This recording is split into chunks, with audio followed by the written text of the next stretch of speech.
Okay, so this video is going to concentrate on the VTT, our virtual tabletop. Before you learn about the VTT, you will need to know how to create campaigns and how to create pages in the campaign. If you want, you can go back and check out our wiki tutorial that covers everything about campaigns and pages and everything to do with how to keep the wiki straight. The VTT is basically built upon the wiki section of EpicWorldBuilder. If not, all you really need to know is how to create a campaign, add a page to it, and add an image to that page in the map section. You are going to need a map in that page. Also, make sure that the page is actually visible to everyone. You don't have to do a lot of the other stuff, but the bare minimum is the map. So the first section we are going to cover is the map grid section on the page edit. So let's look at it before we turn anything on. As you can see, this page has a map, and there are no lines, no grids, no nothing. But this page is set up for like an encounter. I want my party to have a fight just along this route. Now, let's go back and edit the page. And let's go down to the map grid section and turn that grid on. This is what allows a page to be used as a VTT page. You can have lots of pages with maps, but until you turn that grid on, the VTT really doesn't work. So let's go ahead and enter 40 as the column count. This tells the page how many squares are from left to right. It is going to go ahead and set the column height because they're squares. Let's go ahead and set the line thickness to 1 and set the line opacity to 100%. And let's also keep the line color at black. So I'm going to go ahead and save that. And now if we look at the page, you'll see that there are lines. In fact, there are 40 of them from left to right. So now that we have lines, we can go ahead and change them. Obviously, the line thickness, we can go ahead and make it really thick. We can go ahead and set the line opacity to 70. And we can actually set the color to bright green. Let's go ahead and save that. And now we can see that we have changed the grid to lines, and they are much thicker and a bright green. Now I'm going to go ahead and change that back. Once we have the grid, that is when we can start bringing out tokens and really using the VTT to its full potential.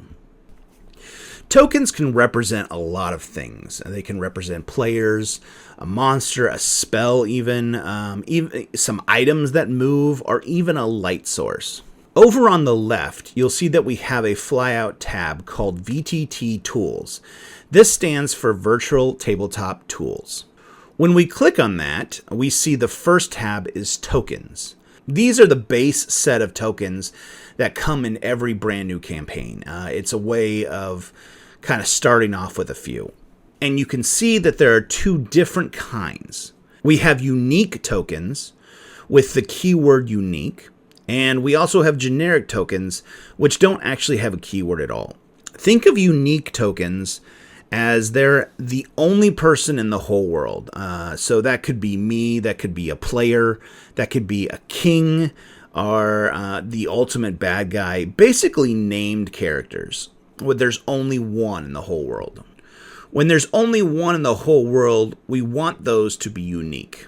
Let's go ahead and pull a token out to the map, and we do that by clicking and dragging on the image itself out to the map. So we brought out this paladin, and that paladin is unique. And it's on this map, this page.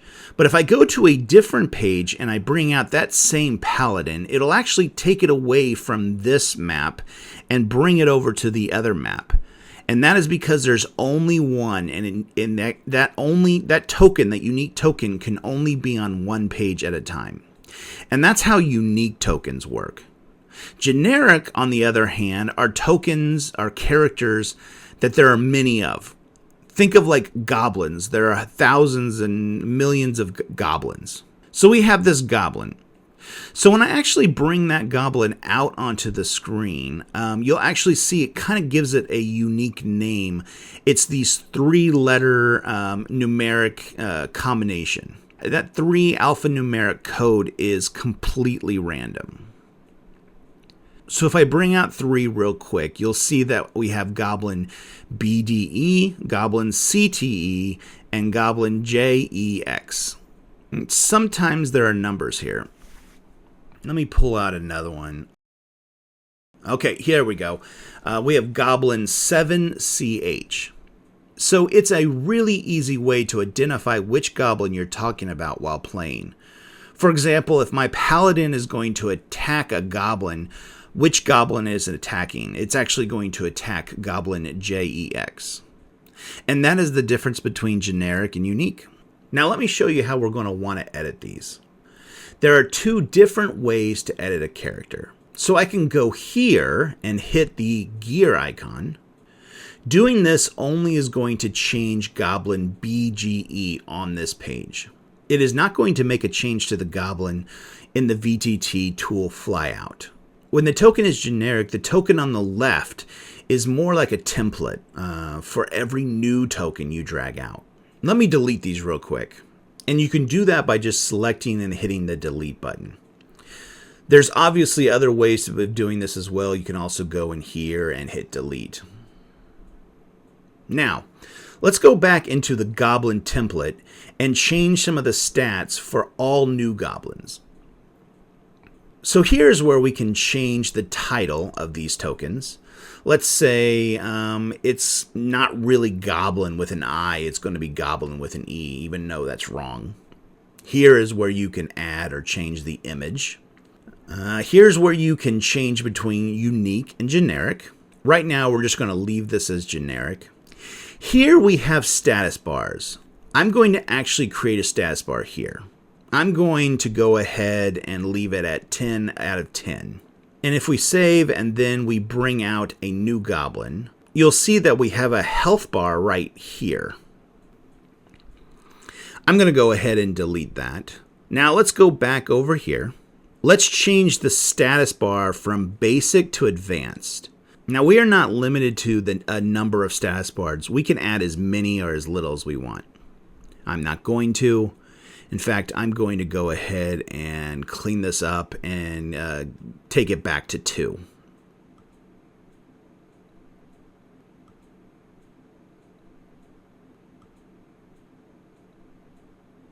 So this first bar, I can actually change to whatever color I want. We can change the color of the text even to be yellow if we want it to be. But I'm going to actually leave it white for right now. This eye icon turns on and off the visibility of the status bar to the player. So I'm actually going to change the second bar to AC. And I'm going to say I don't want the player to actually see the AC bar. So the player style for the second AC bar, we don't really care about it because the player's not really seeing it. But for the GM style, we want to set this as a number because AC is really a number. It's not really a percentage or something of something. So I'm going to go ahead and put 13 on both sides of this field. Now, back to the hit points. I like my players to see the health bar without the exact numbers. My GM style is when they are attacking something, I believe they should be able to see, if it's wounded or if it's hurt. And without any kind of status bar at all, if it's just they're alive or dead, I don't really like that. So I like them to see that, okay, they're at a quarter of a health or half a health. They really don't know how many hit points they have, but they have a rough estimate of, how many they have. So I set this to blank. This will show them a bar, but not the numbers. So let's go ahead and set, it to 13 out of 25. Now when I bring in a goblin, this is their starting stats. It really should be 25 out of 25 because goblins should start out at full health. For the AC bar, you as the GM will be able to see it, but they won't even see the blue bar at all. Then of course they will see the HP bar, but not the numbers. Now, if you change the goblin here on the map, and I'm going to say, okay, well, let's do 74 out of 75. If I save that, you'll see that the creature is now 74 out of 75 with an AC of 13. But if I bring out a new goblin, you'll see it's still 13 out of 25. That's because I changed this here rather than over there. Let's change this to 25 out of 25. So now every time we bring out a goblin, it's going to automatically have everything set up for me. Let's go ahead and go back into goblins and see what else we have. So auras are to see what the area of effect can be. Let's label this as, I don't know, stank. Basically, you can smell them if you're inside this bubble. Now I'm going to go ahead and save this. And now when I bring out a new goblin, they have this bubble around them with that kind of follows them around. Now, any character inside of this circle can smell the goblin. This could be a spell, a blessing. It could be used for all kinds of things. Now, going back in here, you can also hit advanced. This allows the player not to see it, just like the status bar. You can change the color. We also have the shape of the aura along with the radius. Let's change this shape to a square and let's bring this character out.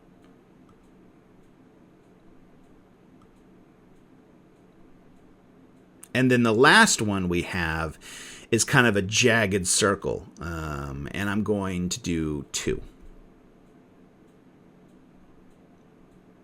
This last aura tells you kind of which squares you are in the aura without looking to see, well, am I 50% in or 50% out of the aura? Next thing we have is physical size. Physical size is how big the token is compared to the tiles. So let's set the wagon token to 2 by 2. We're going to get into initiative rolls and line of sight later. Let's drag out the wagon now and see that it will be a 2 by 2 square. So there you go, you see it, and that is sizing. Let's now take a goblin and make a variant of it. So let's go ahead and use this goblin here, and let's go ahead and edit it. I want the name of this goblin to be something different. So let's say a goblin wizard. This goblin wizard, its HP is 75 out of 75, and this guy has a little less of an AC.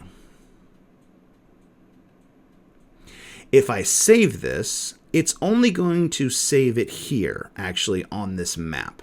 If you look, there's no goblin wizard over here on the actual flyout. But if we go to settings here and we want this to be a template, I can save it as a template. Now that this token has been saved as a template, we should be able to go and it shows up in your list of tokens. So now we have 2 different goblins that we can drag out. We have a goblin and we have a goblin wizard. Now, we also have permissions. Now, on the goblin, we see that the permissions is set to nobody, or GM only, which is fine. But we need to set the paladin to the actual player, the player that's actually playing the paladin. We can set it to everyone, which allows anyone to move it, but we can also set it to a single person. So now when we look at tokens on a map, we see that there's these 4 bubbles and a box. Let's start with the box. The box is for easy access in changing the status bars. Let's say the paladin is attacking the goblin wizard and does 1 hit point of damage. Now, we can come in here and adjust it to 74 and hit save, but that's not the best way of doing it. A quick shortcut is using the box. So we make sure that the HP status bar is selected, and then we go up in the box and we can type, I can go ahead and type -11 in the box, and it will take 11 off the actual hit points. Now, real quick, let me create another status bar so I can show you something. We're going to name this one Magic and set it to 20 out of 20. So now that we have 3 bars, I can go ahead and say, okay, well, I took 4 more damage, right? And that lowered it. So I go ahead and hit the HP and lower it by 4. And then I can go ahead and now I can choose the green one. And you see the green outline box changes to green. It depends on which one you choose. If I click the green bar, I can say -2. And now it took the green bar from 20 to 18. Now, if you put a positive number in the bar, like 2, then it should add to the number. I'm going to actually put 3, and it should now be 21 out of 20. And then if you want the exact number, you just need to put a hashtag in front of the number. So instead of saying, how do I get back to 75, that would be 16. But if I just wanted to say, okay, I want it to be 74, I could do hashtag 74, and it will change it exactly to 74. So that is what the box is used for. So obviously the settings bubble will get you to the settings section. We've used that a couple of times. Now this eye is for the DM only. And I can hit it and it'll basically make the token invisible to the actual players. I've used this eye a lot. You could set up a bunch of tokens and NPCs and monsters, and then you can actually unclick them when you actually want to use them. So if you have a gigantic map, you can go ahead and set up all your monsters ahead of time. Or I've actually had gameplay where I had an earth elemental disappear into the ground, and then I can still see it and actually move it on its turn without the other players seeing it, because they don't really know where the earth elemental is. Next, we have this palette bubble. These are for conditions. These are used to track a lot of different conditions, like someone is hungry, or someone can't see, or they're restrained. You can add as many of these as you want. I'm going to go ahead and take these off. These conditions that are down at the bottom are bigger ones, and they actually show up in the actual initiative. So if you have a token that is dead, you can use this condition, and it will show players that they are no longer alive, or like a blue circle for, I don't know, whatever you want to use it for.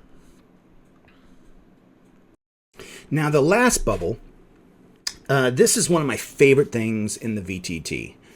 So when we talked about wiki pages in the last video, we had these pins that you could actually click on.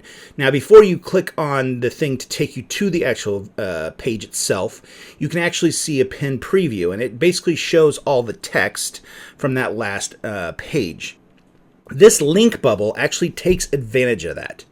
Let's see, do we have a monster?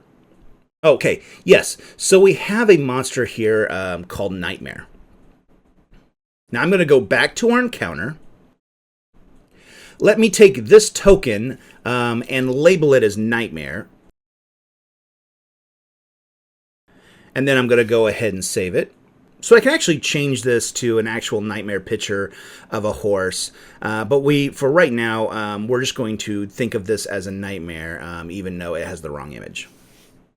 Now, let's click on this link, and it's going to ask me what page do I want to assign to this token.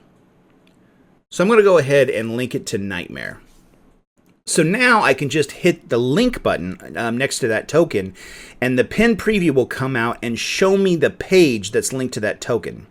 So now I have all the stats, all the actions, everything for that Nightmare, so I can quickly decide what I'm going to do with that.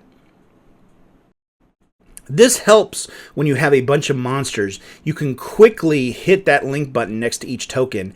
It'll pop it open and actually show you all the stats of that monster. It'll show you all the actions, and you can really see stuff really well. And basically, it's just how you set that page up. This is very powerful. I've been able to run whole fights on just one screen. It's been amazingly awesome. Moving tokens is really easy. We've really been doing it this whole time. You just grab, click, and drag. It should be very intuitive. Now, let's look at some of this help flyout at the bottom. So we have a map tab. Here are many of the things we've already talked about, zooming and panning. When it comes to the VTT, Control L shows you what the player sees. So you can click on any token and hit Control L and it will show you exactly what they see. It shows you everything. We will talk about this more later, but it shows you what the player sees. That could be lighting. It also could be controls as well. We see Control C for copying and Control V for pasting. And as you can see, it actually copies this character, which is a little bit weird because we have a Goblin U3W BPW. Because it is actually counting Goblin U3W as the beginning. And because it's generic, it's adding another name onto it, the BPW. But we can easily change that. But the easiest way to really is to set up your templates and then drag them out. When it comes to deleting tokens is easy as just the delete button. We actually have pop. Pop is where you actually want to pop a picture up for everyone to see. So anytime you see pop, that's what it means. It means kind of push a picture to everybody. So if you want to show the goblin to everybody, you can hit the pop button and it just shows that picture to everybody. Or like here, if we hit the pop button for the ranger. You can do Z to pop for everyone as well. You can also use different keys to move tokens. So I know you're not really seeing this, but here on the number pad, I'm going to actually move around. Now here is the actual arrow keys. And then we can also use the WASD as well. So that's another way of moving the characters. You actually have the ability to rotate a character if you wanted to. So let's just say the paladin is facing a different direction. You just need to hold down Alt and then use the mouse wheel. That's if you want it for some reason to be upside down or facing a different direction.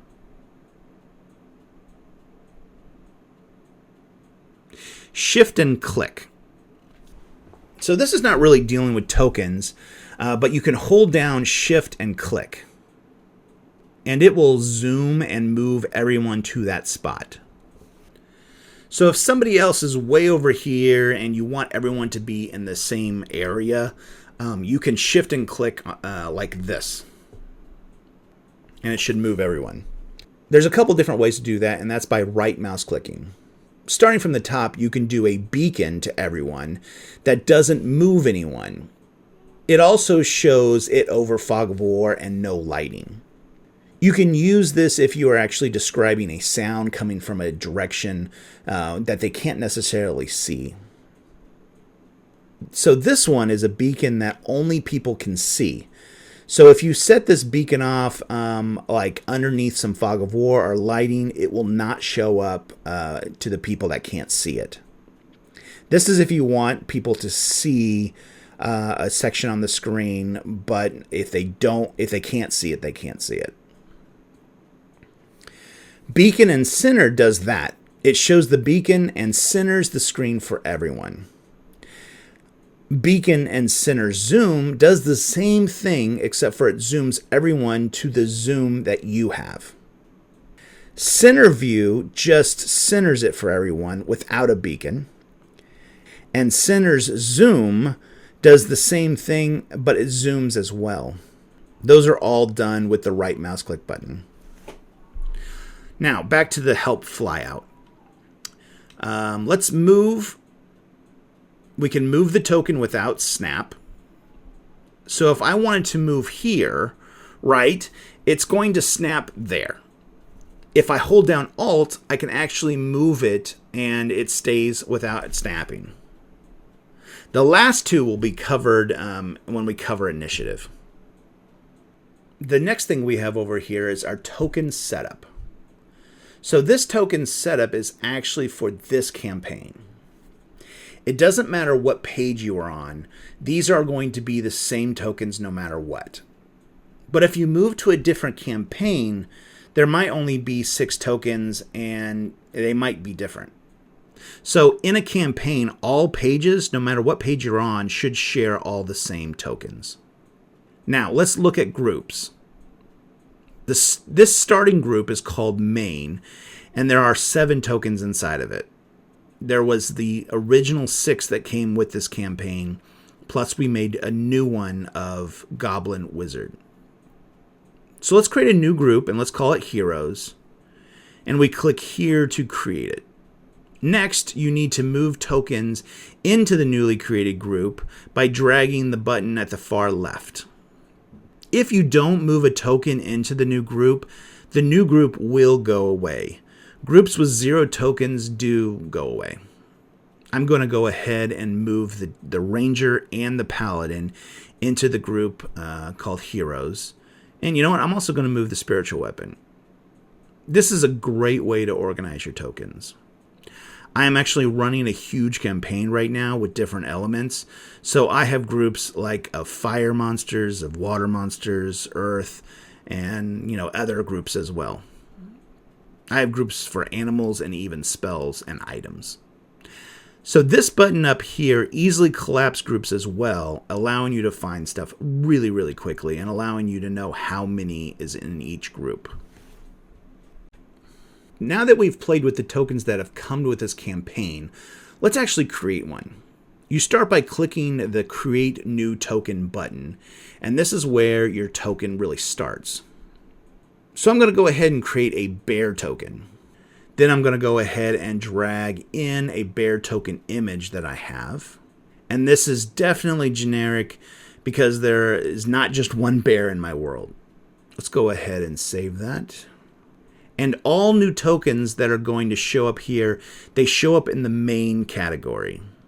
So I can easily add an animals group like that, and then go ahead and add it to that group. And the groups are going to go in alphabetical order. And I can go ahead and set up my bear token. So let's go ahead and set up a basic status bar. There is no aura. And let's make it large. And then let's go ahead and talk about the initiative roll. So this initiative roll, you can have it on or off or whatever you want to do. This is just a randomization button to kind of show you how to set it up. So if you leave it blank, it's going to be a D20. But I'm going to go ahead and put a D20 plus 2. Now this could be any kind of dice roll. It could be a D4, it could be a D100, it could be a D72. It doesn't matter. I'm going to go ahead and save that. Let's go ahead and come in here and let's add a few initiatives to a couple of these tokens.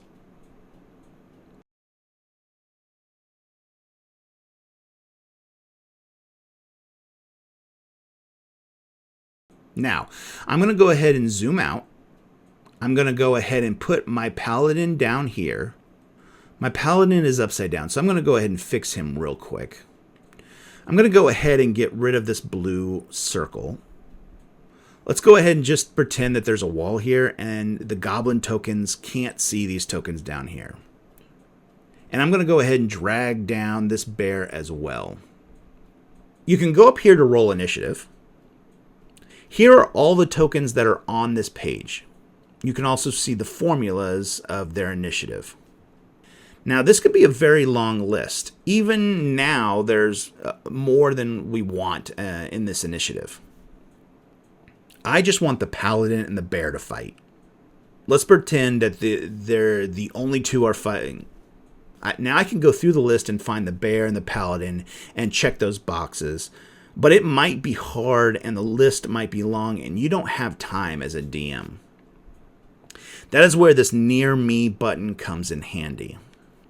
You just need to find one token, let's say the Paladin or the bear. I'm going to click on the Near Me button on the Paladin row.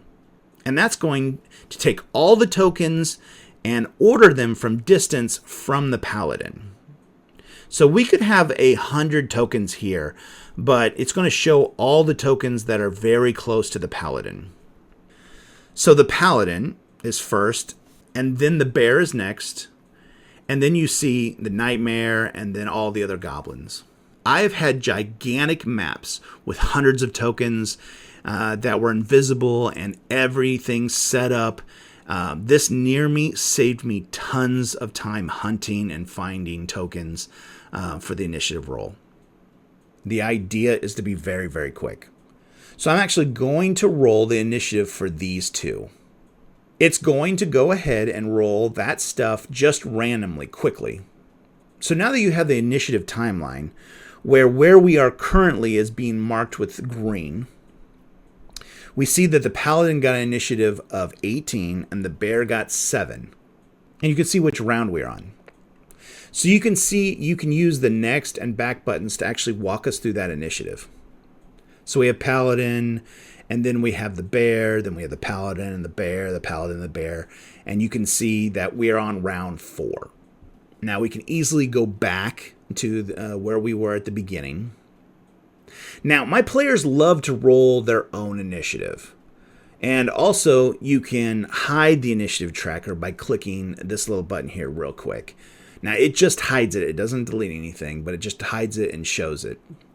So I can actually go back into the roll initiative, and we have a lot more options than what we did before. I can reorder and cancel the initiative. Now, it auto-rolled the paladin and the bear. The paladin got 18, the bear got 7. So the 7 is good because I'm not going to re-roll it. I'm a DM, but the paladin is actually at my table. We have a TV on our table, and he actually rolled a 5. Now I'm going to go in and change his initiative to 5. Now, just saving that doesn't do it completely. You're going to have to actually hit the order descending and then save to get the order correctly. But now, as you can see, the bear goes first, and then we have the paladin. Now, let's say we have a couple of rounds in, and all of a sudden a goblin shows up out of nowhere. I had something like this happen the other night where someone pulled a lever they shouldn't have pulled, and all of a sudden a new monster showed up in the middle of the fight. So that goblin that just came in is not in the initiative order. To insert him in, you actually need to click on the token. Let's go ahead and right mouse click it, and you can hit join encounter. Now immediately that goblin is a part of our initiative. It rolls the initiative and goes through it. Now that's a way of adding someone relatively quickly, and then obviously you can come back in and re-roll their initiative if you wanted to as well. So that is our initiative tracker, and I like it a lot. Now, you can also toggle initiative and toggle initiative hold. So if someone wanted to hold their initiative, you can use these toggles as well, and then you can just continue to go through. So that's how our initiative tracker works. There is a lot of flexibility. Okay, before we go into more VTT tools, tabs like maps and other stuff, let's go ahead and talk about these set of tools here. Now we know the first option, no tools, basically is the default option and really allows you to pan around the map. I'm actually going to get rid of this initiative up here. And that doesn't really get rid of it. Like I said, it just hides it. Now, we already know about add a pin and move a pin. We talked about that in the wiki video. But let's go ahead and start with these down here. Edit fog. It allows you to add and edit fog of war. Now, as the DM, I can actually see through this. But if I come over here and hit Control L, I can see from what the paladin's point of view is, or from what the bear's point of view. Fog of War doesn't allow you to see anything. Now when it comes to adding and deleting a Fog of War, this is how it works. So if I'm outside of the Fog of War, it immediately just allows me to add with a drag and drop. If I'm coming from the opposite direction, from the inside, it'll allow me to delete. There's not really any toggle or anything like that. Now, there are times where you're going to want to do something opposite of that, and that's when we actually have to use some controls. Now, if you want to add more fog of war no matter where you are, you can hold down the control button and it will add more. If you want to delete more fog of war no matter where you are, you can hold the Alt button and it will just delete no matter where you are. And that is fog of war in a nutshell. Next in the list, we have walls. So let's just say this map has a little house here. So when I edit walls, anywhere I click, I can just start adding walls. Now it's actually going to create walls, and I can hit escape to get out of it. Let's see, underneath game help, we have here edit walls. So we can turn snap off. We can snap to corners and centers. We can shift snaps to a 45-degree angle. Control Z actually undoes wall edit, and you can actually redo it as well. So here are some sections when it comes to walls. But if I'm doing basic walls, I can do it really quick. It just snaps to corners. Once you're done, you just hit escape and it stops your walls. So here's a good house, right? So I can go ahead and right mouse click and I can enter a junction right here. Let's go ahead and make this a door. So now this is my house. Let's go ahead and move my paladin over here. Now, as you can tell, walls are in dark red and doors are in this blue color. Clicking on the door allows it to open. Now, players can't go through doors that are closed and they cannot go through walls. So that's the importance of opening and closing doors. Now that we have walls, let's go ahead and get to the lighting stuff. Now, before we get into lighting, I'm going to actually delete a bunch of these things first. So all we have is this paladin, and we can see there's nothing in initiative order. So I'm going to go ahead and get rid of that. So inside of here, when we go to settings, we can actually start using line of sight to limit vision.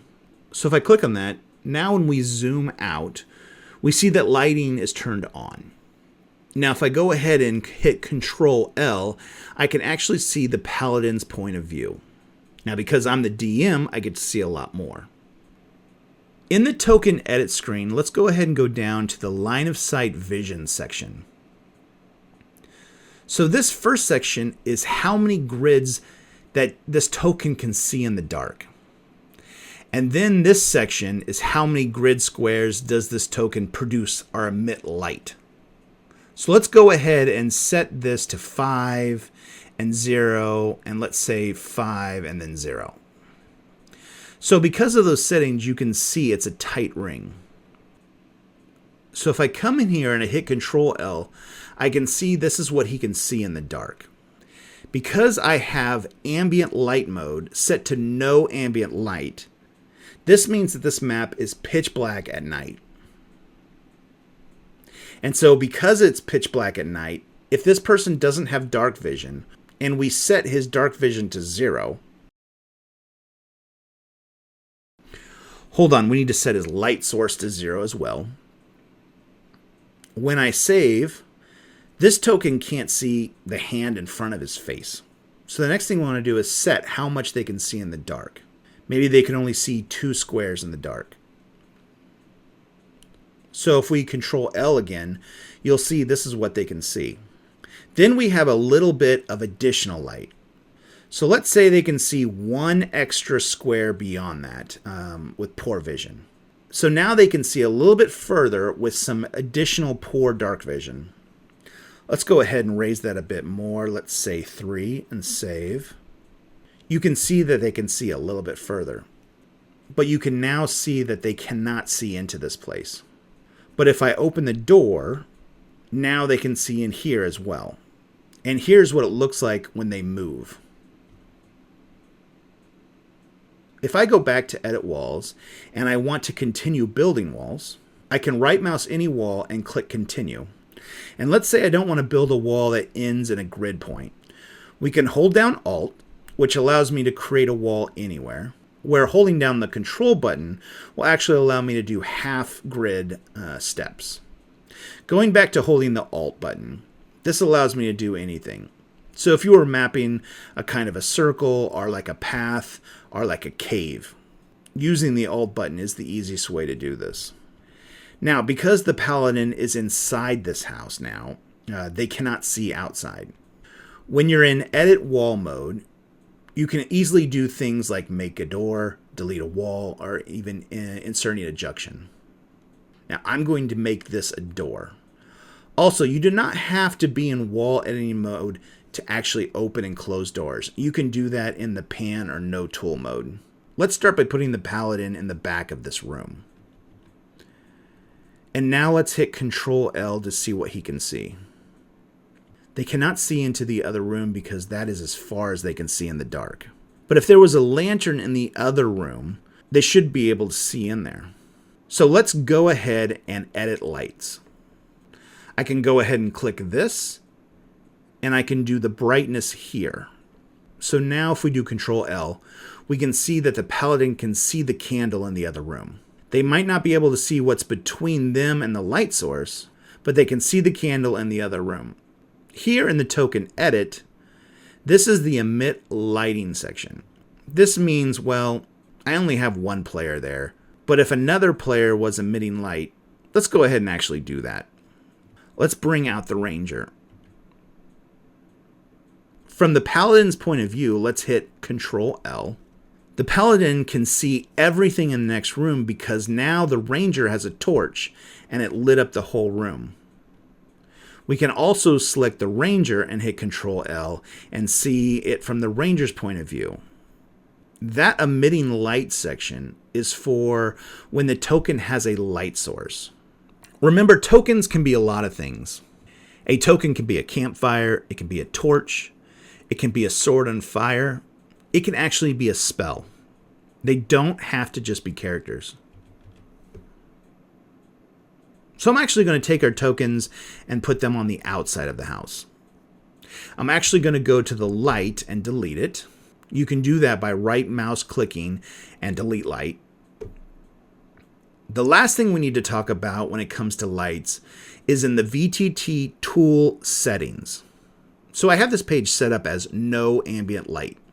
This would be an example of complete darkness, maybe a heavy fog at night, or even like in a deep cave.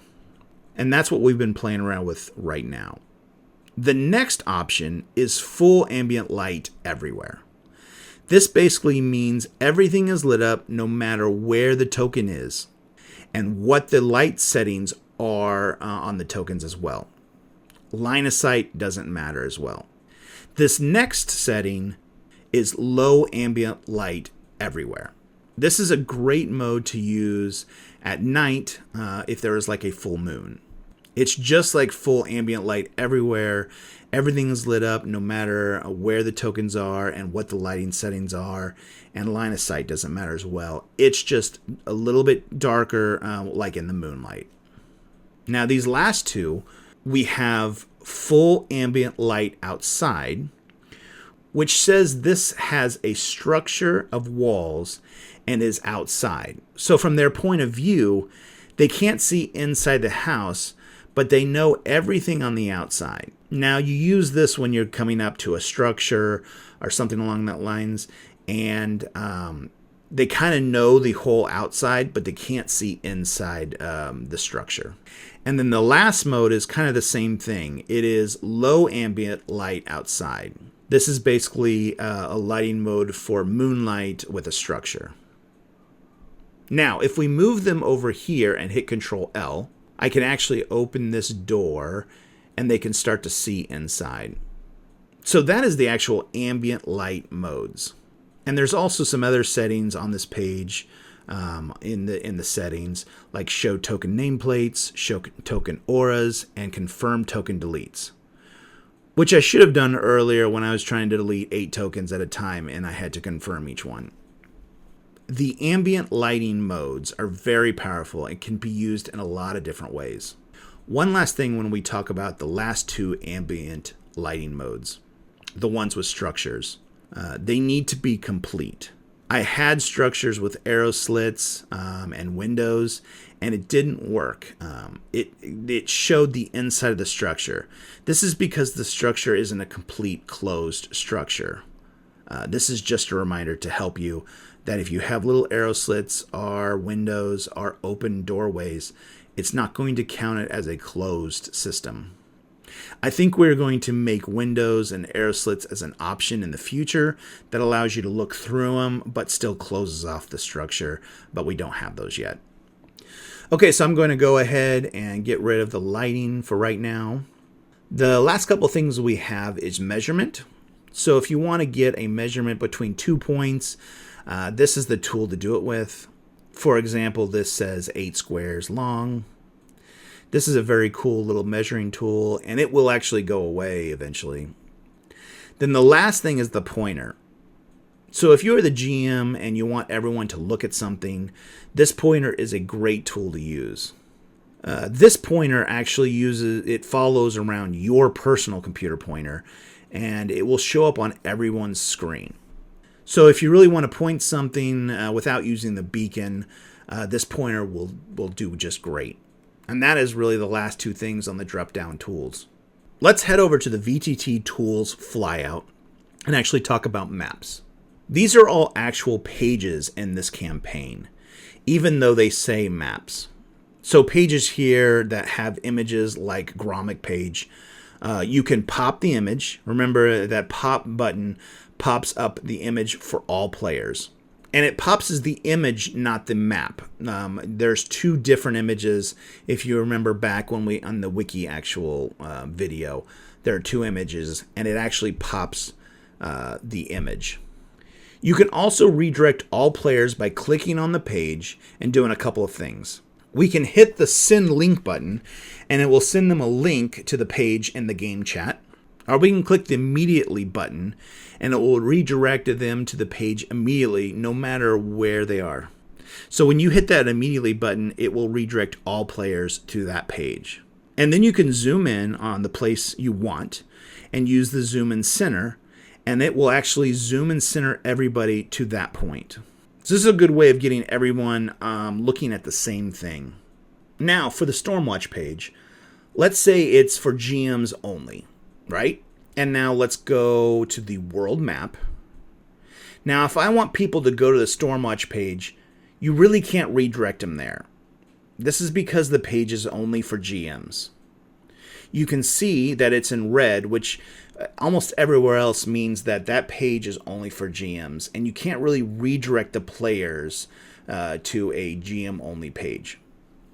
So you need to, before you redirect them, you need to actually go into that page and change the visibility to everyone, and then you can actually go and redirect them to that page. That's a little hint that can kind of trip people up. Okay, the last thing we want to talk about is the game chat. So down here in the lower right corner, once you have more than one player, I have another player that I just had join this campaign. So let's go ahead and go down there. I'm going to go ahead and type test, and you can see that we have 2 people online. Now I'm going to go up to my other screen and let's say test 2.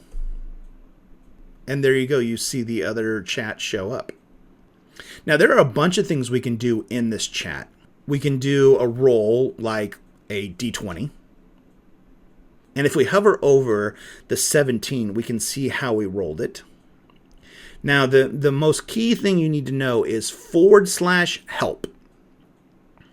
This shows us all kinds of things that we can do. Let's go ahead and go down the list. Let's do locate. And this shows you where the players are. All of the players are in different spots. We see Sapphire Sparrow. This person actually is in 2 different pages. Oh yeah, okay. Over here on another browser, I didn't even remember I had open on a different monitor. So I'm gonna go ahead and I'm gonna close that browser. Now let's do that again. Oops, okay. /locate. So now we can see that everyone is on Encounter 1 page. Now we have navigate, which will navigate you to different map. Let's type in /help and then roll. Now we can see all kinds of things we can do with the roll function. You have everything from keeping the lowest to dropping the lowest and the highest. We have exploding dice. We can do things like verbose dice and even secret GM rolls. Let's do something really quick. Let's do a /R with 3d56s plus like another d20 plus 5. Let's see. Well, first we can't do spaces. Now let's try that. And if we hover over this, we should see 3d56s. So we have 14, 33, and 1. And then we have the 1d20, which we rolled a 3, plus 5. That should give us 56. It gives you a lot of options when it comes to rolling. You can do that stuff in secret. You can shout. You can speak as somebody else. I'm pretty sure. Let's do a /help speak as. Let's see. /speak as. Send message to another player. Okay, so if I say /speak as, let's say, bartender, and I say, hey all, it will speak as the bartender and say, hey all. So there's all kinds of stuff that you can do like that. Just check out /help. There's a tons of things, but I'll allow you to go around and check out help and check it out yourself. And that is it. That is all the VTT. If you hadn't checked out the wiki video first, I would suggest going back and checking that out. There's a lot of useful stuff in there. I hope you had fun, and I'm excited to see how people use this. Thanks, guys.